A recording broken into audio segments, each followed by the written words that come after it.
O chefe começa questionando o Jin sobre o que ele tinha feito dessa vez. O Jin adota um tom mais sério, olha nos olhos do chefe e apresenta seu prato, um ratatouille. O chefe fica irritado pelo fato de o Jin ter usado yuzu ao invés de tomate no ratatouille, mas o Jin insiste que acredita que ratatouille combina melhor com yuzu. Depois disso, o chefe tenta se acalmar respirando fundo. Então ele diz para o Jin parar de fazer coisas estranhas na cozinha e voltar a cortar legumes, já que suas habilidades com a faca eram incomparáveis. Ele termina dizendo para o Jin tentar fazer melhor na próxima. Logo depois, ele pergunta quem vai ser o próximo para avaliação, mas de repente, um dos funcionários começa a gritar com o avaliador, chamando ele de tolo insolente. Ele diz que o avaliador não deveria ousar falar com o demônio celestial desse jeito e deveria baixar a cabeça e implorar perdão. O Jin reflete que no seu passado, seus servos intervinham assim e que suas habilidades culinárias passadas não têm uso neste mundo. É revelado que na vida passada de Jin, ele era o rei demônio celestial que tinha conquistado múltiplos planos. Porém, Jin diz que conquistar os planos centrais nunca foi seu verdadeiro interesse. Jin tinha preparado um prato de pimentas fritas apimentadas. Ele fez o prato como forma de agradecer o servo e revela que conquistou os planos porque eles estavam interferindo com seu sonho. Os anciãos ficam inquietos ao ver mais um prato bizarro do demônio celestial. Então é revelado que o sonho de Jin era se tornar o maior chefe das planícies centrais. Jin nasceu em 2011, pouco depois que seus pais morreram num acidente de portal. O protagonista foi acolhido pelos pais do seu amigo que, apesar de ter seu próprio filho, o tratavam como parte da família. Não muito depois, seu pai adotivo também morreu num acidente relacionado ao portal. Esse evento afetou drasticamente Jin na época, fazendo ele se lembrar das memórias da vida passada. Na cozinha, Jin reflete que algo tá errado, lembrando que ele finalmente tinha escapado do mundo das artes marciais para se dedicar à culinária. Jin reflete que agora ele finalmente tem sua chance enquanto prepara outro prato. Mas muitas pessoas neste mundo não gostam da comida de Jin. Jin fica confuso ao lembrar que os anciãos da sua vida passada adoravam sua culinária. Um deles até desmaiou. Agora, o protagonista tá cozinhando linguiças com legumes. Seu irmão adotivo, Xion-ho, chega em casa. Xion-ho percebe um cheiro diferente ao entrar. Então Xion-ho vê o Jin saboreando a comida que ele tinha acabado de terminar de cozinhar. Desconfiado, Xion-ho pergunta se o Jin foi quem fez aquele prato. O Jin responde que foi ele e pergunta se Xion-ho gostaria de dar uma mordida. Ainda hesitante, Xion-ho decide dar uma mordida, pensando que o Jin poderia ter melhorado na culinária. Xion-ho estava morrendo de fome na época, então ele imaginou que qualquer coisa teria gosto bom, até mesmo a comida de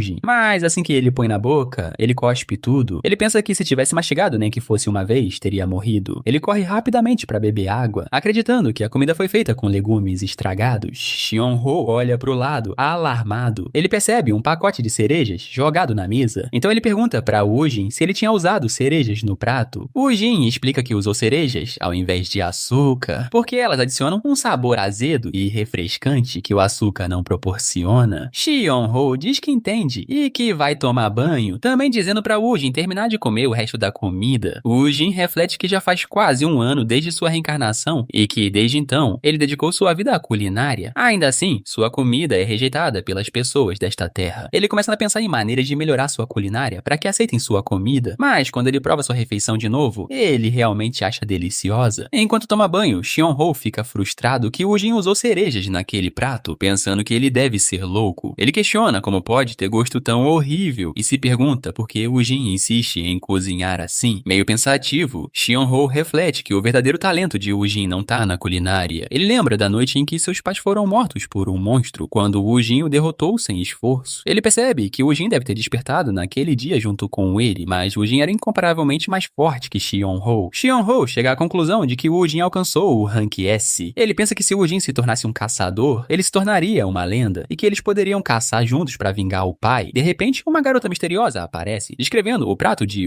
Jin. Ela diz que esse prato é a segunda coisa mais deliciosa que ela já viu. Jin fica surpreso que não é a primeira. A garota continua descrevendo. Era um prato simples de carne com legumes e algum tipo de molho. Ela diz que o segredo para elevar o prato àquele nível deveria estar no molho. Jin reflete que ela entende de culinária e a garota pergunta se pode saber o nome do prato. Jin responde que o nome do prato é cereja soja e a garota conclui que o que define o sabor do prato é ou a cereja ou a soja. Enquanto a garota come, Jin pergunta quem ela é. Então, a garota se revela como o espírito secreto das artes culinárias. Ela diz que espíritos fazem contratos com humanos para melhorar suas habilidades e que ela é residente da masmorra do Grimório Culinário. Ela nasceu neste mundo para esclarecer que a culinária do mundo era inferior e que o paladar das pessoas era ignorante. Ela afirma possuir possuir incontáveis receitas que não existem neste mundo e que o protagonista poderia aprender todas elas e que ele poderia completar o sabor supremo que ninguém tinha descoberto ainda. O espírito diz que ela existe apenas para alcançar o sabor final. Ela continua dizendo que encontrou muitos chefes, mas nenhum era habilidoso o suficiente para fazer um contrato. Mas ela adiciona que pensava assim até este exato momento. Ainda confuso, o protagonista pergunta o que ela está tentando dizer. O espírito argumenta que depois de provar o prato do protagonista, ela percebeu que ele seria capaz de completar o prato supremo. E então ela pergunta para Wujin se eles formariam um contrato. Mas de repente, o protagonista percebe que o espírito estava ligado a algum item que Shinyo tinha saqueado. Ou seja, o espírito deveria pertencer ao Shinyo. Porém, a garota espírito argumenta que ela não fez contrato com ninguém ainda. Wujin então diz que a oferta parece boa para ele, mas tem uma pegadinha. De repente, uma luz do céu ilumina o lugar e assim o contrato foi feito. Um painel inteligente aparece na visão do protagonista, afirmando que ele se tornou a classe-chefe de masmorra. O protagonista fica confuso com tanta informação sendo jogada nele tão rapidamente. A garota espírito diz que eles finalmente têm um contrato e que ele pode verificar o diário para mais informações. Wujin percebe que o programa afirma que ele é nível 1 e não tem acesso às receitas ainda, o que o deixa indignado, já que ele foi quem dominou as artes marciais do mundo. A garota entra em pânico, explicando pro protagonista que o nível mostrado ali não era seu nível verdadeiro e não significava que ele era inexperiente. Na realidade, mostrava o nível do seu grimório culinário e sua proficiência. O espírito diz que Wujin pode subir de nível através de missões e receitas do grimório, mas ele não pode acessá-las porque não é um caçador. A garota informa que os ingredientes para os pratos são encontrados em masmorras, mas ele não tem permissão para acessá-las. Wujin entende a situação e pergunta se vai ganhar acesso às receitas se tornar um caçador. A garota espírito confirma, dizendo que uma vez que ele passar pela torre tutorial e se tornar um caçador, ele vai ganhar acesso às missões e receitas do grimório. Wujin lembra que seu irmão Xion-Ho disse que a torre tutorial abre a cada 3 meses. Ele olha pro smartphone e parece entender algo. Ressentido, o chefe de Wujin pensa que pode ter sido meio duro com ele, mas conclui que tinha que dizer o que disse. Refletindo sobre o Wujin, o chefe diz que ele é perfeito em tudo na cozinha, exceto pelos ingredientes que usa e que ele sozinho lida com a carga de trabalho de 3 pessoas. Uma mensagem de Wujin chega no telefone do chefe. Ele assume que o contato deve ser sobre o confronto do dia anterior e se sente mal. Mas, na realidade, a mensagem afirma que ele está se demitindo do trabalho na cozinha. Torres misteriosas tinham aparecido pelo mundo todo depois do incidente do portal, e foi descoberto que aqueles que completaram as torres podiam usar mana. Os interiores das torres mudam de forma toda vez que alguém entra, e inúmeras provações de repente começaram. Apenas aqueles que derrotam os monstros e armadilhas dentro das torres podem usar mana. Apesar das condições perigosas, o número de desafiantes das torres continua crescendo, atraindo aqueles cegos pela riqueza, fama e aqueles que gastam fortunas nas torres tutorial. O ponto de partida das torres estava cheio de desejos e súplicas. Um caçador é pego de surpresa quando um slime verde o ataca. Ele rapidamente desvia do ataque do slime e então avança, atingindo o núcleo do monstro. Com isso, o slime explode, sendo derrotado. Depois de muito esforço, o slime derrubou apenas fluidos de slime e seu núcleo. O caçador fica furioso por trabalhar tanto para matar 4 slimes e não ter um único que derrube uma arma. Ainda frustrado, o caçador diz que tudo que ele consegue é fluido de slime inútil e que ele já gastou 20 milhões só na torre tutorial. Ele se deita no chão, dizendo que precisa descansar por 1 hora para recarregar sua força. Ainda no chão, ele pensa que, dado o trabalho duro que ele fez até agora, ele na verdade merece descansar por 2 horas. Surpreso, ele percebe que mais pessoas chegaram à torre. Ele dispensa os recém-chegados, chamando eles de estranhos e zombando deles por entrar na torre sem nem usar a armadura de couro. Os que entraram na torre eram o Wujin, o protagonista da história, junto com seu espírito culinário. Wujin percebe que foi teletransportado num piscar de olhos e comenta que esse método é muito mais conveniente que os usados nas planícies centrais. A garota espírito comenta que a roupa de Wujin parece muito diferente das ao redor dele. O protagonista lembra que já faz meio ano desde que recuperou suas memórias e que ele pensou que tinha se adaptado bem o suficiente para essa sociedade. Wujin curiosamente olha ao redor, observando as roupas dos outros caçadores. De repente, um dos caçadores avisa Wujin que um monstro está se aproximando e diz para ele se apressar antes que alguém roube dele. O slime continua se aproximando do protagonista numa velocidade rápida, mas ele não parece preocupado, enquanto o outro caçador grita para ele ter cuidado. Com um único golpe, ele elimina o slime e reflete que deveria ter trazido a armadura, percebendo que precisa ter cuidado porque a estrada à frente é longa. A tela do Grimório abre, afirmando que ingredientes podem ser registrados no Grimório e perguntando se Wujin gostaria de registrá-los. Wujin fica confuso com o que acabou de ler e assume que os ingredientes ingredientes em questão devem ser do slime que ele acabou de eliminar. De repente, 3 caçadores gritam, chamando o Jin de desgraçado e intimidando ele, avisando para não saquear os itens do slime. Mas o Jin tá tão distraído com seu novo sistema culinário que nem escuta eles falando. 2 outros homens dizem pro protagonista não bancar o durão, afirmando que eles enfrentaram batalhas muito mais difíceis. A garota espírito fica nervosa, dizendo que eles estão atraindo atenção indesejada e dizendo pra o Jin largar os itens do slime. O Jin percebe que a situação tá ficando estranha e pega uma espada que tava no chão. Enquanto se prepara na posição, o Jin reflete que antes de chegar nas planícies centrais, aquele lugar era uma bagunça. Numa posição de luta, ele afirma que essa vai ser uma boa oportunidade para ele subir a torre. Os 3 caçadores imediatamente assumem suas posições e ficam alertas. Um deles comenta que parece que o Jin quer lutar. Ele continua, dizendo que se ficarem feridos podem receber tratamento do lado de fora, mas suas chances de subir a torre vão diminuir. Um dos caçadores sugere recuar, já que eles estão desarmados, mas o líder discorda e decide atacar o Jin. Eles dizem para o Jin que só porque ele tem uma espada não o torna especial. Ele ainda tá cercado por todos os 3. O protagonista permanece impassível na frente dos caçadores. O Jin pensa que, no mínimo, esses caras entendem de estratégia de combate militar. De repente, um dos caçadores ataca o Jin por trás usando um taco de madeira, mas com apenas um golpe do punho da espada, o Jin o derruba e o desarma. Frustrado, outro caçador se lança contra o Jin. Sem muito esforço, o Jin desvia do ataque. O protagonista então usa a própria arma do caçador contra ele, mandando ele voando. Aterrorizado, o último caçador congela quando o Jin se aproxima dele. O Jin arremessa um taco de madeira no caçador, terminando a luta com um único golpe. A garota espírito fica espantada com os movimentos do protagonista. O Jin comenta que se eles estivessem nas planícies centrais, ele teria quebrado o pescoço dos caçadores na hora. Com isso, ele continua, refletindo que deve seguir as leis deste mundo. Seguindo em frente, o Jin pergunta pra garota se só ele pode ver a tela do grimório. A garota responde que todos os contratados podem ver os grimórios uns dos outros. O Jin pergunta se pode registrar ingredientes no grimório, e a garota responde que pode, mesmo que ele não seja um caçador oficial. Sem hesitar, o Jin rapidamente clica em sim no pop-up aberto. O protagonista fica surpreso com a tela que aparece, afirmando que o ingrediente fluido de slime foi registrado. Ué, você assistiu o vídeo até aqui e até agora não se inscreveu no canal?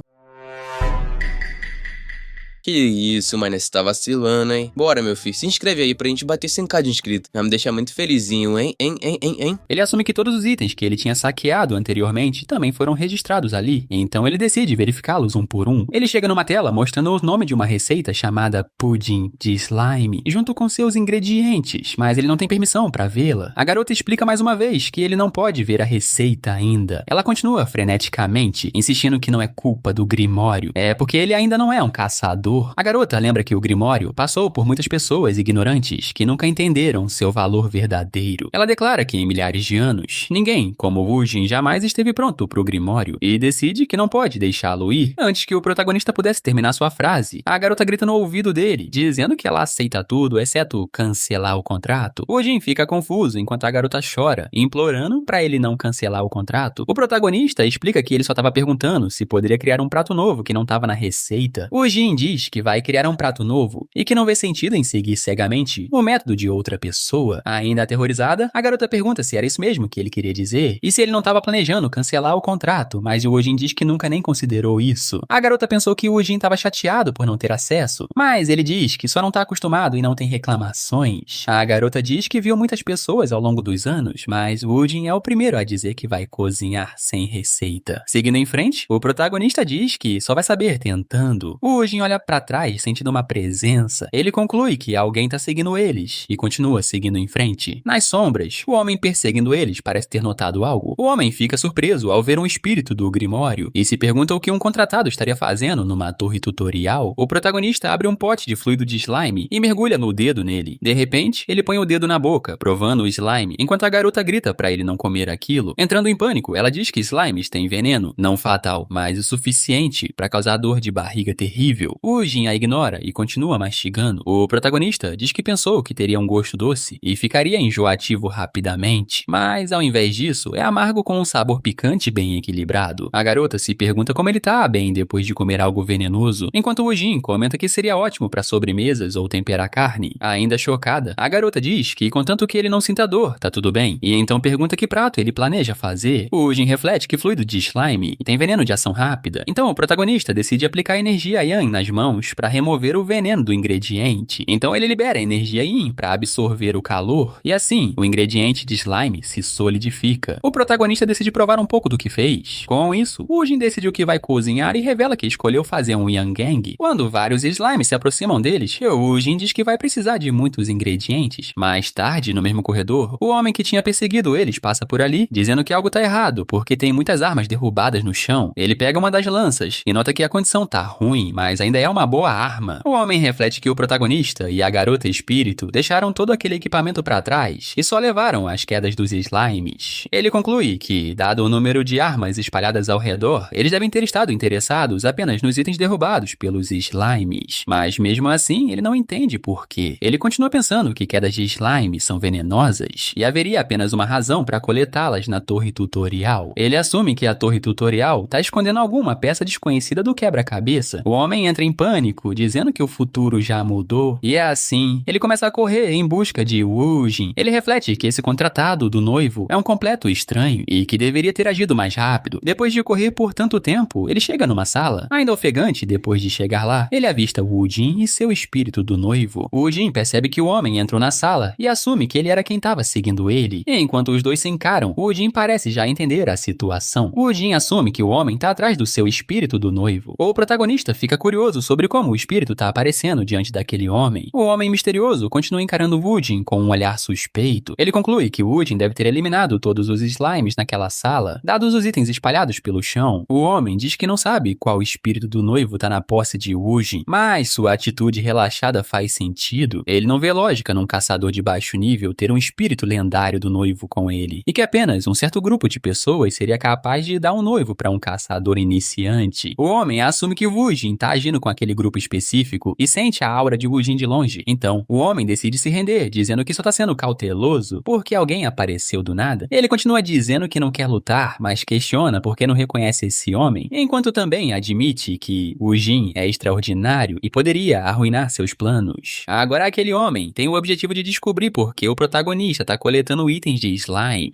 Wujin relaxa e diz que violência entre as pessoas da torre é proibida, mas essa regra é muito superficial. De repente, o protagonista começa a caminhar em direção ao homem misterioso, fazendo o homem ficar em alerta máximo, sem ter certeza do que Wujin pretende fazer. Ele se prepara para o combate e diz que tem certeza de que o Wujin tá com aquele grupo específico, mas quando Wujin se aproxima do homem, ele simplesmente o cumprimenta e diz seu nome. O homem misterioso fica surpreso ao ver que Wujin adotou uma atitude amigável. Os dois trocam cumprimentos e o homem se apresenta como Zhou Xianjun, agindo como se não soubesse de nada. O homem pergunta para Wujin se ele viu o que tinha acontecido antes. O homem explica que achou estranho ver equipamento de slime espalhado pelo labirinto. Ele continua dizendo que as pessoas normalmente caçam slimes no tutorial pelos equipamentos que eles derrubam, então ele achou estranho que alguém eliminasse slimes sem coletar os itens. Wujin facilmente admite que foi ele quem derrotou todos os slimes. O homem fica surpreso que Wujin confessou tão prontamente e começa a reconsiderar se ele realmente faz parte do grupo que ele suspeitava. Ele afirma que o grupo em questão é extremamente secreto sobre suas identidades e não agiria tão abertamente. Então o homem assume que Wujin não tá com aquele grupo, mas ele ainda não entende seu objetivo. Ainda cauteloso, o homem diz pra Wujin que sua façanha foi impressionante. Ele adiciona que os dois têm coisas pra fazer e que vai continuar seu caminho. O homem reflete que Wujin definitivamente não tá com as pessoas que ele esperava, mas ainda é estranho que ele esteja coletando itens de slime. Xianjun considera que a peça escondida da torre tutorial vai ser revelada em 20 anos, e se pergunta se Wujin também sabe sobre isso. Ele começa a suspeitar que pode conhecer a origem de Wujin. 30 anos no futuro, o mundo foi destruído. Depois da destruição do mundo, Xianjun recebeu um milagre chamado regressão. Ele conseguiu voltar pro mundo 30 anos no passado graças ao poder que recebeu, mas ele não se lembra de ninguém chamado Wujin. Já que Wujin não tá com o grupo que ele inicialmente suspeitava, ele se pergunta se Wujin também recebeu o mesmo milagre da regressão. Porém, Xianjun rapidamente descarta a ideia, dizendo que é impossível e um pensamento inútil. Ele parte com uma expressão séria, dizendo que precisa focar nos próprios objetivos, porque se perder a peça escondida, seus planos de crescimento vão entrar em colapso. Wujin permanece na sala, observando Xianjun e comentando que ele é muito astuto. Ele reflete que Xianjun manteve distância até eles apertarem as mãos e até escondeu sua reação ao ver o espírito do Grimório. Conforme a distância entre eles cresce, Wujin pondera que Xianjun pode ser alguém como ele. Muitos slimes foram eliminados durante o tempo de Wujin na torre. Ele finalmente tinha juntado ingredientes suficientes para sua receita. Depois de limpar a sala inteira, ele afirma que o nível de limpeza tá bom o suficiente. Agora, ele decide que tá pronto pra cozinhar e diz pra garota espírito, mas ela parece confusa com a última declaração de Woo-jin. Woo-jin então pede uma panela, mas a garota ainda parece intrigada. Ele explica que não pode cozinhar com as mãos nuas e pergunta se, como o espírito do Grimório culinário, ela conhece uma maneira de cozinhar dentro da torre. De repente, a garota fica animada quando lembra de algo importante e começa a lançar um feitiço. Do nada, ela invoca uma panela, declarando orgulhosamente que pode invocar todas as ferramentas de culinária necessárias a qualquer momento. O Jin diz que também vai precisar de uma espátula e uma forma quadrada, e que seria ótimo se a espátula fosse feita de silicone. Agora o protagonista tá pronto para começar a cozinhar. Ele declara que vai fazer um prato chamado Yokan, que é a melhor maneira de utilizar os itens de slime que coletou na torre. O núcleo do slime estava brilhando muito forte, então o Jin planeja usá-lo diferente devido à sua textura. Ele explica que contanto que a parte interna não se misture com o fluido de slime, ele pode usá-lo para criar padrões. Enquanto corta o núcleo do slime, ele nota que tem uma textura emborrachada e decide fatiar separadamente e usar como tapioca. Ele então decide ferver todo o fluido de slime para remover toxinas. Depois disso, ele despeja o fluido de slime na forma. Enquanto as bordas do fluido secam, ele adiciona um núcleo de slime fatiado na forma. Ele afirma que a parte derretida dentro da panela é a chave. Então ele diz que se o fluido de slime esfriar o suficiente, pode ser usado como caldo. Depois, ele despeja o líquido sobre a forma que já contém os outros ingredientes. Agora o Jin começa a mexer com uma espátula para criar padrões no prato. Ele explica que os padrões vão mudar a textura e o sabor, mantendo interessante. Então ele usa uma técnica de congelamento para esfriar o prato. Depois disso, ele gira a forma para remover o Yokan, e com isso, ele completa seu novo prato chamado Slime Yokan. Tanto a garota quanto o Woo-jin ficam muito satisfeitos com o resultado, e a garota espírito animada pede para Woo-jin cortar um pedaço rapidamente. De repente, uma mensagem do sistema culinário aparece, afirmando que uma nova receita foi adicionada. Os dois olham para a mensagem, surpresos enquanto a informação sobre o Slime Yokan feito por Woo-jin está sendo processada. Então é revelado que o prato de Woo-jin é classificado como F, e ele fica incrédulo com o resultado, enquanto a garota diz para ele verificar até o final. A classificação de qualidade do prato ainda não tinha sido revelada. Woo-jin então pergunta se a qualidade do prato é mais importante que sua classificação, e a garota responde que é. De repente, uma mensagem aparece afirmando que Woo-jin subiu de nível. Muitas janelas de notificação aparecem para Woo-jin, mas uma chama sua atenção mais, a que afirma que seu prato tem uma classificação de qualidade nível A. Outra notificação aparece dizendo que uma receita foi desbloqueada baseada nos objetivos alcançados. A garota parabeniza Woo-jin, dizendo que uma classificação de qualidade nível A é realmente notável. Woo-jin ainda tá cético que seu prato saiu bom, apesar de sua classificação de rank F. A garota lembra que ele perguntou antes sobre qualidade e classificação geral, e diz que vai explicar enquanto comem. Woo-jin diz que não se importa e começa a cortar um pedaço da comida, e então a garota rapidamente dá uma mordida no Slime Yokan. A garota adora a comida do protagonista, dizendo que é incrivelmente deliciosa e que fazer o contrato foi a melhor decisão que ela já tomou. Ela então começa a explicar que a classificação de qualidade representa o quão deliciosa a comida é. Ela diz que uma classificação rank A significa que é realmente um prato gourmet de alto nível, enquanto a classificação geral representa a dificuldade de preparar o prato, e já que Slime Yokan tem um processo de preparação simples, resultou numa classificação mais baixa. Ela continua dizendo que quanto maior a qualidade e classificação, mais pontos Woo-jin pode ganhar, e ele também pode ganhar mais completando conquistas. Woo-jin prova seu prato e analisa, dizendo que tem um sabor amargo e picante que se funde com um gosto doce, e que a textura é agradável de comer. A garota diz para Woo-jin que o livro de receitas foi ativado, e que receitas são o coração do Grimório culinário de masmorra. Ela continua, dizendo que Woo-jin pode comprar receitas com pontos, e que tem todo tipo de receita para cada tipo de iguaria. Woo-jin observa seu painel, refletindo que pratos foram desbloqueados. A garota percebe que Woo-jin não parece impressionado, mas conclui que é porque ele foi quem fez o prato. Woo-jin questiona se tem pontos suficientes para comprar todas as receitas, mas a garota diz que embora ele tenha ganhado muitos pontos, tem uma pegadinha. Ela explica que normalmente deve completar missões para desbloquear receitas, começando com pratos simples e gradualmente melhorando suas habilidades. Woo-jin então percebe que ignorou o método de treinamento convencional, e a garota confirma. A garota explica que missões desbloqueiam receitas, e pratos melhores ajudam a subir de nível mais rápido, permitindo acesso a receitas ainda melhores. Ela então afirma que em todos os milhares de anos, ninguém jamais tinha criado uma receita de alto nível e alcançado o nível 4 dessa forma. Woo-jin entende que subiu de nível e ganhou pontos criando uma receita sem completar missões, e a garota confirma, dizendo que ele pode continuar criando receitas. Woo-jin lembra que apenas caçadores recebem missões do noivo e pensa em limpar a área rapidamente para completar a torre. Mas então ele lembra de algo. Ele lembra que a masmorra poderia ser um ótimo lugar para obter ingredientes desconhecidos e que seria uma pena sair logo. Com isso em mente, ele decide que vai fazer mais pratos, lembrando que a torre vai fechar em 2 semanas. O Jin chega ao segundo andar da torre e fica preso numa armadilha de flash. Embora não seja um grande desafio, ele percebe que muitas coisas mudaram neste andar. Ele nota que as armadilhas ficaram mais difíceis e que os slimes tinham ganhado características únicas, tornando eles mais difíceis de lidar. Aqueles que vagavam livremente no primeiro andar agora devem focar mais em sobreviver no segundo andar, mas isso não era uma grande dificuldade para o Jin. Afinal, ele é alguém que segue seu próprio caminho. O Jin já tinha terminado suas batalhas e agora estava preparando outro prato. Ele tinha feito uma geleia de slime vermelho com uma classificação de qualidade nível B, enquanto a garota aprecia a geleia, elogiando e dizendo que foi uma ideia brilhante que quebrou estereótipos. O Jin comenta que falhou de novo. A garota discorda, perguntando que parte daquele prato maravilhoso estava ruim e diz para o Jin que ele já fez muitos pratos nos últimos 10 dias. Ela diz que o Grimório subiu pro nível 3 e que o Jin ganhou mais 15 pontos. Mas o Jin permanece desanimado, dizendo que foi devido à sua própria falta de competência. Porém, ele conclui que a razão pela qual sua classificação não aumenta é a limitação dos ingredientes, já que ele tem procurado ingredientes por 2 andares por 10 dias. O Jin lembra que o primeiro andar só tinha slimes verdes, enquanto o segundo tinha slimes de vários atributos. Mas mesmo assim, depender apenas de slimes é muito limitante. Ele reclama que se tivesse só um pouco de chocolate, seu prato teria sido perfeito. A garota espírito, que tinha escutado tudo, parece inquieta e diz para o Jin que ele tem mais talento que qualquer chefe que ela já viu. Ela continua dizendo que o Jin precisa de conhecimento fundamental para alcançar bons resultados. Com isso, ela afirma que a paixão por criar novos pratos deveria ser a virtude de um chefe e que o Jin tem talento, mas falta conhecimento sobre o Grimório. Concluindo, ela argumenta que é mais importante para o Jin trabalhar em suas bases fazendo receitas existentes ao invés de criar novas. O Jin reflete sobre o que a garota disse, percebe que ela tá certa e decide começar do passo 1 perguntando o que eles deveriam fazer em seguida. Ele encontra um prato chamado sorvete de slime rei e fica surpreso com o nome. Ficando interessado, ele decide começar a fazer esse prato que chamou sua atenção, verificando seus ingredientes. Ele lembra que não viu nenhum monstro parecido com um slime rei nesta torre e se pergunta se deveria sair da torre. Mas antes que possa agir, é revelado que o slime rei tá no 3º andar da torre. Ele comemora, percebendo que já descobriu a entrada pro 3º andar e que as coisas estão indo bem. O Jin e a garota espírito então começam a se dirigir em direção ao 3º andar da torre, com seu alvo sendo o slime rei. Já faz 10 dias desde que o Jin entrou no portal e na cidade de Seul, onde o portal tá localizado, repórteres cercaram a área. Aquele dia era quando aqueles que completaram o 3º andar sairiam do portal. 2 cidadãos assistindo a cena comentam que aqueles saindo naquele dia já foram reivindicados por guildas e que eles só estão esperando uma guilda falhar. Eles se perguntam quem vai sair do portal primeiro e de repente alguém sai. A pessoa emergindo é Baek-Seol-Ha, a primeira filha do líder da guilda Shioniki. Muitos repórteres ficam frenéticos, ansiosos para entrevistar a novata notável, perguntando se ela vai se juntar à guilda do pai. Ela arrogantemente afirma que vai recusar qualquer entrevista que não foi agendada antecipadamente e exige que eles saiam da frente. Um dos homens observando diz que isso é injusto, enquanto o outro pergunta por quê. O mesmo homem explica que é injusto porque ela é bonita, tem parentes ricos e também é talentosa, e diz para eles ficarem de olho em alguém que possam recrutar. Um deles argumenta que ninguém que chegou ao 3º andar da torre se juntaria a uma guilda pequena como a deles, mas o outro rebate dizendo que sempre há exceções. O homem de óculos reclama que eles têm que esperar mais 4 dias, já que os melhores talentos saem no 10º dia, enquanto o 13º é a última chance deles de encontrar alguém promissor. Ele adiciona que aqueles que saem no 14º dia são apenas os desistentes e os inúteis, então eles devem esperar por eles. Dentro da torre, o Jin ainda tá lutando contra slimes. O Jin comenta que a estrutura do 3º andar é muito diferente do 1º e 2º andares. Ele nota que enquanto o 1º e 2º andares eram labirintos, o 3º é dividido em salas separadas. De repente, ele avista uma entrada diferente de qualquer uma que já viu e assume que deve ser uma sala especial. O Jin começa a caminhar em direção à porta desconhecida e quando passa por ela, se encontra numa floresta cheia de árvores e vegetação. Ele fica impressionado ao ver uma floresta dentro da torre. A garota espírito se pergunta se eles saíram da torre e foram pro lado de fora, mas ela não tem certeza. O Jin afirma que não parece ser o mundo exterior, já que ele avista slimes à frente. Mais adiante, ele vê um altar dedicado a um slime. De repente, seu sistema culinário apita, anunciando que um ingrediente especial foi detectado e que desbloquear a receita requer 20 pontos. Agora o Jin tem certeza de que o slime rei tá ali e confirma a missão. Ele comenta que esse sistema tem características ainda mais convenientes do que ele inicialmente pensou. Woojin sente uma presença se aproximando por trás. Parado ali tá Seonjeon, que acabou de chegar. Seonjeon comenta que levou mais tempo do que queria para chegar ali e ainda desconfiado, suspeita que Woojin veio sozinho pela peça oculta desconhecida. Woojin o cumprimenta com um sorriso, dizendo que Seonjeon chegou ao terceiro andar. Seonjeon diz que a torre tutorial só pode ser completada uma vez, então ele queria ir até o final, e adiciona que Woojin é impressionante por ter chegado tão longe também. Woojin diz que tem algo nesta sala que precisa garantir, e naquele momento Seonjeon tem certeza de que estava certo. Seonjeon acredita que Woojin também tá atrás da peça desconhecida. Ele diz que tá exausto de toda a jornada e precisa descansar um pouco, mas sua verdadeira intenção é observar Woojin. A garota espírito pergunta pra Woojin se ele vai invocar o Slime Rei agora, mas ele responde que tem poucos ingredientes e precisa caçar mais slime. Seonjeon, que tá observando, percebe que Woojin tá caçando mais slimes pra invocar o Slime Rei. O sistema mostra que Woojin vai precisar de 200 fluidos de slime e 200 núcleos de slime pra invocar o rei. Com apenas 4 dias restantes antes da torre fechar, Seonjeon decide monitorar Woojin e então monopolizar o chefe quando chegar a hora. No 12º dia, desde entrar no portal, Woojin tá caçando slimes. Woojin não tem dificuldade eliminando os slimes e consegue coletar muitos itens, mas Seonjeon tá espreitando, observando cada movimento de Woojin. Woojin continua eliminando todos os slimes que encontra na floresta enquanto ainda tá sendo observado. O processo se repete e logo o 13º dia chega. No 14º dia, Seonjeon reflete que a torre vai fechar amanhã. Ele lembra que essa é sua última chance de obter a peça desconhecida na torre tutorial e que não pode se dar ao luxo de esperar mais 3 meses para o portal abrir de novo. Seonjeon percebe que Woojin continua coletando itens de slime e assume que ele já conhece as condições para invocar o Slime Rei. Seonjeon pensa que Woojin tá enrolando antes de invocar o chefe, enquanto ele continua observando, notando que Woojin tem comido substâncias tóxicas. Ele especula que o Grimório tem uma habilidade que torna monstros comestíveis, pensando que isso seria muito útil para sobrevivência em masmorras. Mas ele rapidamente descarta esses pensamentos como inúteis e tenta encontrar uma maneira de caçar o chefe, sem Woojin perceber. Seonjeon tinha observado que nos últimos 4 dias, Woojin deixaria a párea por 30 minutos a 2 horas. Ele nota que o retorno de Woojin é imprevisível como uma aposta, mas não há outra escolha. Com isso em mente, ele se pergunta se vai conseguir derrotar o chefe e obter a peça desconhecida em apenas 30 minutos. Ele percebe que a hesitação leva a oportunidades perdidas e decide invocar o chefe na próxima chance disponível, agora que tem todos os materiais necessários. Assim que Woojin deixa a área, Seonjeon se move para invocar o chefe. Parado diante do altar, ele coloca todos os itens de slime necessários nele. Ele espera ansiosamente pela invocação do chefe, ainda se sentindo inquieto. De repente, uma luz do céu ilumina todo o altar e num instante, o Slime Rei aparece. Um slime de cor preta, usando uma coroa. Ele faz seu primeiro ataque quicando no chão, destruindo toda a área ao redor. A poeira jogada no ar desorientar Seonjeon. Naquele momento, o Slime Rei lança seu primeiro ataque diretamente em Seonjeon. Woojin, que estava caminhando em outro lugar, de repente para. E a garota espírito acha estranho. Com uma expressão séria, ele diz que precisa voltar pro altar imediatamente. A batalha já tá intensa e o Slime Rei tenta atacar Seonjeon, mas ele facilmente desvia do ataque. Seonjeon se prepara para contra-atacar e avança, atingindo o slime com sua lança. Com esse ataque, ele perfura um buraco no peito do slime e o monstro parece ter sentido alguma dor. Seonjeon então pensa que seu ataque tá funcionando. Ele reflete que já faz meio ano desde que voltou do futuro e afirma que conhecer o futuro sozinho não é suficiente. De repente, o Slime Rei entra num estado de raiva. Seonjeon pensa sobre como seus preparativos meticulosos impediram a destruição do mundo, e conforme o slime ataca, ele facilmente desvia. Então, num movimento rápido, ele pula no slime, declarando que não vai descansar nem por um único dia. Num piscar de olhos, Seonjeon tá voando acima do slime, pronto pra cravar sua lança nele usando mana. Ele envolve sua lança em sua aura e lança um ataque poderoso, atingindo o slime de cima. Depois de atacar, ele pensa de novo sobre como seus golpes estão afetando significativamente o chefe. Antes que o slime possa retaliar, ele recua para criar distância. Ele reflete que sua habilidade de combate é muito superior ao que era no passado. Ainda em batalha, Seonjeon diz que nesse ritmo vai conseguir coletar a peça desconhecida enquanto desvia dos ataques do slime. Enquanto isso, Woojin já chegou na cena e tá observando Seonjeon, comentando que ele não tá se saindo tão mal. Ele observa que Seonjeon não tava resistindo ao poder esmagador do Slime Rei. Ao invés disso, ele tava deixando fluir enquanto adicionava sua própria força. Woojin percebe que Seonjeon parece ter a idade dele, mas suas habilidades não combinam com seus supostos anos. Woojin observa uma energia irradiando da ponta da lança de Seonjeon. A energia é fraca fraca, mas não parece vir da própria lança. Ujin percebe que as habilidades de Seonjeon excedem sua energia interna e pensa que se ele fosse seu discípulo, se tornaria muito mais forte. A garota espírito diz para Ujin que essa é a chance perfeita para eles caçarem o Slime Ray, mas Ujin imediatamente a repreende, dizendo que não seria apropriado. Ele lembra como no passado Seon-ho ficou furioso quando alguém roubou sua kill do chefe da masmorra e que as pessoas que ele encontrou antes na torre eram igualzinhas ao Seon-ho. Ujin afirma que é apenas cortesia não interferir, enquanto Seonjeon derrota o chefe. Conforme a batalha entre Seonjeon e o Slime Ray continua se intensificando, Seonjeon tá lutando na batalha e admite que mesmo com seu treinamento desesperado, ainda é difícil lidar com isso sozinho. Ele percebe que sua mana tá quase completamente esgotada. Quando tá prestes a ser atingido pelo slime, ele reflete que essa pode ser sua última chance. Ele desvia do ataque, deslizando por baixo, e pensa que se perfurar o slime neste momento, pode conseguir derrotá-lo pra, finalmente, colocar as mãos na paz desconhecida que tem buscado desesperadamente. Mas algo parece estranho quando ele atinge seu ataque. Conforme o slime desaba no chão, ele de repente vê o Ujin parado ali mais uma vez. Ele fica incrédulo, dizendo que isso é impossível. Seonjeon murmura que o padrão que o Ujin tinha mostrado nos últimos 4 dias não funcionou hoje. No momento em que se distrai, o Slime Ray acerta um golpe devastador, mandando Seonjeon voando. Ele bate no tronco de uma árvore. Deitado no chão, Seonjeon geme, dizendo que errou seu ataque porque prestou atenção em Ujin. Ele afirma que seu ferimento é muito severo para ele se levantar de novo. Frustrado, ele admite que apesar de tudo ainda é apenas patético, um fracasso. Ele ri amargamente, pensando como foi tolo em acreditar que podia mudar o futuro. Só porque voltou pro passado, ele pensou que estava sendo arrogante. Parece que Seonjeon tinha perdido alguém importante para ele no seu futuro doloroso. De volta ao presente, Seonjeon não desistiu. Ele range os dentes e tenta se levantar. Conforme luta para se erguer, ele declara que não importa se ele é arrogante ou um fracasso. Se ele pensar assim, nunca vai mudar o que aconteceu no futuro. Ele reflete sobre quantas vezes esteve à beira da destruição e o quanto se arrepende de todas elas. Ele agora percebe que, se tivesse se esforçado mais com determinação, sentindo-se renovado, ele declara que não vai repetir seus erros passados. Seonjeon desperta com fúria, pronto para queimar sua força vital para derrotar o monstro, determinado que não pode desistir. Conforme canaliza energia para a ponta de sua lança, ele afirma que se perder para algo assim, nunca vai conseguir mudar o futuro, e ele tem certeza absoluta de que vai eliminar o Slime Ray. Então ele corre para atacar o slime, mas antes que possa atacar, ele sente uma dor intensa. Seu ataque é interrompido quando ele começa a tossir sangue, dizendo que seu corpo está em condição terrível. Com o slime prestes a atacá-lo de novo, ele pensa que esse é o fim, mas bem antes de tudo acabar, ele vê um rastro de luz cortando o Slime Ray. Ele não entende completamente o que está acontecendo, e então perde a consciência. O Ujin tinha salvado Seonjeon no último segundo. Uma janela de notificação aparece diante de Ujin, anunciando que o Slime Ray foi derrotado. Ele recebe os itens núcleo do Slime Ray e fluido do Slime Ray. A garota espírito fica espantada que Ujin derrotou o chefe com um único golpe e diz que esse nível de habilidade era esperado dele. Enquanto olha para baixo, para Seonjeon no chão, o Ujin o chama de desgraça. O Ujin comenta que quando Seonjeon o notou no campo de batalha, seu foco vacilou, levando ele a levar um ataque pesado e entrar em pânico. O Ujin comenta que foi imprudente extrair energia enquanto seu corpo já estava ferido, e por causa disso, ele se colocou numa condição terrível. Mas mesmo naquela condição, ele ainda tinha a habilidade de escapar. O Ujin então conclui que Seonjeon estava atrás da deixa do Slime Ray. Sabendo que Seonjeon pode ouvi-lo, o Ujin afirma que se ele não tivesse intervindo, Seonjeon teria morrido. Então o Ujin declara que vai pegar a deixa como compensação por salvá-lo. Depois de derrotar o Slime Ray, o Ujin admite que está realmente curioso sobre o sabor do Slime Ray. Assim que dá uma mordida no slime, ele fica chocado com o sabor. Ele comenta que apesar de sua acidez intensa, tem um gosto doce e uma textura suave, tornando realmente delicioso, igualzinho ao durian, a fruta celestial. Depois de provar o slime, ele diz que não era um chefe à toa, que ele não conseguiu resistir e que tinha que cozinhar naquele momento. Ele começa a organizar seus pensamentos e decidir o que fazer. Olhando para a receita, ele espera algo especial, já que envolve um ingrediente do Slime Ray. Mas ele acha os métodos muito comuns e sente que algo tá faltando. A garota espírito rapidamente o assegura que não há nada de errado com a receita. Depois de ouvir isso, o Ujin diz que se ela insiste, ele vai seguir a receita conforme instruído. Primeiro, ele começa fervendo o fluido de slime para adicionar um sabor doce. Então ele congela os cubos de slime para esmagá-los em pó depois. Ele envolve o cubo de slime usando uma técnica chamada abismo negro. Uma vez cercado por essa aura escura, o cubo é completamente destruído dentro dela. Finalmente moendo tudo, o Ujin reflete que essa arte marcial foi originalmente criada para esse propósito, mas mas nas planícies centrais tinha machucado muitas pessoas. Depois disso, ele adiciona os cubos moídos ao fluido original. Então, ele começa a misturar tudo com uma espátula. Ele percebe que a viscosidade é notável, intensificada quando ele adicionou o fluido moído, tornando o resultado fascinante. Ele afirma que, de acordo com a receita, isso se aplica a todos os slimes. Ele percebe que essa não era a maneira que ele tinha derretido os cubos anteriormente, e reflete que a vida útil dos ingredientes varia muito dependendo do método de culinária. Ele acha tudo isso interessante e termina o prato. E assim, o sorvete de Slime Rei está completo. Seu sistema o identifica como um prato classificado e mais, com qualidade nível A. O sistema de Woojin o notifica que ele ganhou experiência, desbloqueou muitas conquistas e subiu de nível significativamente. Depois de terminar o prato, ele declara que está completo e que eles deveriam provar. A garota espírito concorda. Bem, quando estão prestes a provar o sorvete, eles ouvem um gemido. Seong-jun tinha acordado do sono. Ao acordar, ele pergunta quanto tempo ficou inconsciente. Seong-jun reflete que sua mana ainda não se recuperou completamente e que ele acordou muito mais cedo do que esperado. Ele diz que seu corpo inteiro parece que tá pegando fogo. Ele percebe que algumas de suas costelas estão quebradas, mas ele ainda pode se mover. Ele vê Woojin na frente dele, fazendo algo curioso. Seong-jun afirma que não se enganou, lembrando de Woojin derrotando o Slime Ray antes de desmaiar. Ele percebe que Woojin tá segurando algo nas mãos. É a peça desconhecida. Seong-jun admite que foi muito descuidado, e então Woojin obteve a peça desconhecida da torre tutorial. A peça que aparece apenas uma vez e não vai aparecer de novo. Seong-jun lamenta o fracasso de seus planos e considera esconder a peça, até pensando em emboscar Woojin enquanto ele estava ocupado com o slime. Ele reflete sobre as oportunidades perdidas por causa de Woojin, mas decide que não adianta ficar pensando nisso e se acalma, lembrando que nem tudo tá perdido. Ele conclui que Woojin não vai compartilhar a peça desconhecida, então ele vai ter que tomá-la à força. Naquele momento, ele junta suas forças e tenta se levantar para agarrar a peça desconhecida, mas antes que possa fazer qualquer coisa, Woojin oferece para ele provar o sorvete. Seong-jun fica perplexo e permanece em silêncio, realmente confuso com a situação. Woojin diz que ele deveria comer também, já que deve estar muito exausto. Seong-jun agradece e se pergunta por que Woojin estaria compartilhando com ele. Ele pensa que essa é uma oportunidade de ouro e decide tirar proveito dela. Ele não entende por que Woojin tá dando isso pra ele, mas assume que deve estar tudo bem, contanto que não se matem na torre tutorial. Assim que dá uma mordida no sorvete, parece que sua mente explode. Ele questiona se Woojin é realmente um contratado do noivo culinário e se pergunta que tipo de sabor infernal é esse. Ele pergunta pra si mesmo se isso é realmente comestível, se isso é realmente comida. Ele realmente não entende, dizendo que o espírito do noivo não é humano, então faz sentido. Mas esse cara é humano, como ele consegue comer isso? Mas ele continua comendo, decidindo que já que essa é a peça desconhecida, ele deve consumir pela paz futura. Ele pega outra colherada do sorvete, dizendo pra si mesmo pra aguentar e perseverar. Assim que engole o sorvete, uma janela do sistema abre pra ele. O sistema afirma que ao consumir o sorvete de Slime Ray, ele foi imbuído com a energia pura do slime e que suas habilidades aumentaram. Sua mana subiu em 5. Ele fica em choque, dizendo que nunca ouviu falar da peça desconhecida melhorando habilidades. Ele percebe que o noivo concede aumentos de status através da comida. Então Woojin chama Seong-jun, que ainda tá confuso. Ele pergunta se ele gostou da comida. Seong-jun reflete que o ingrediente era um monstro e conclui que Woojin deve ter dado o seu melhor. Ele então diz que na verdade estava delicioso. Woojin pergunta se ele tá sendo sério. Depois disso, Seong-jun agradece Woojin por salvá-lo antes. Enquanto olha pra Woojin, ele sente uma sensação estranha. Ele diz que agora tem certeza disso. Ele percebe que precisa escapar naquele exato momento. Ele tem certeza absoluta de que se não correr agora, Woojin vai fazer ele comer outro dos seus pratos. Seong-jun rapidamente agradece de novo por salvá-lo e por compartilhar sua comida. Mas antes que possa terminar, Woojin diz que tem mais pratos pra ele experimentar. Seong-jun sai correndo